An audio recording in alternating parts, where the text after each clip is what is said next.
आप देख रहे हैं रोशन पाकिस्तान न्यूज। बिस्मिल्लाहिर्रहमानिर्रहीम। आज मुल्क में आज़ादी सहाफ़त की तारीख का तारीख तरीन दिन है। आज मुल्क में जमहूरियत के लिए एक तारीख दिन है कि जब हुकूमत इतनी मजबूर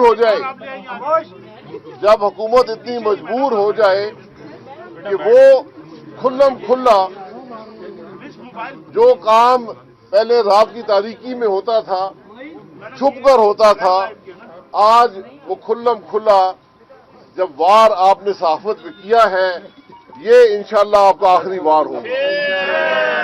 ये दुनिया में आमरीत के अंदर ये काम नहीं होता जो आज किया गया कि मुल्क के सबसे बड़े मीडिया ग्रुप के सरबराह को आपने एक 34 साल पुराने झूठे मुकदमे में मुलव्वस करके आज गिरफ्तार किया।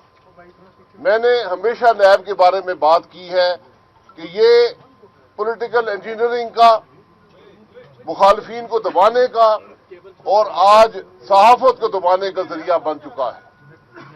मैं आज भी कहता हूं कि कौन सी जरूरत थी कि आप लोगों को गिरफ्तार करते हैं।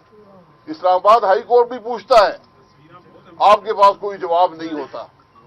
तो मीर शकीलुर रहमान से आपके कौन से ऐसे सवाल थे कि आपको गिरफ्तार करने की जरूरत पड़ी? जो आदमी इस मुल्क की सबसे जानी पहचानी शख्सियात में से एक है, जो रहता मुल्क में बाहर है लेकिन मुल्क में आता है, इस मुल्क में उनका एक वजूद है, तो क्या ऐसी मजबूरी थी कि आपको गिरफ्तार करना पड़ा?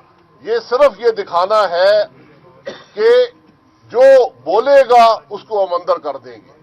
तो पाकिस्तान के अवाम, इमरान खान तुमसे नहीं डरते, नैब तुमसे नहीं डरते, तुम्हें जवाब देना होगा इन बातों का।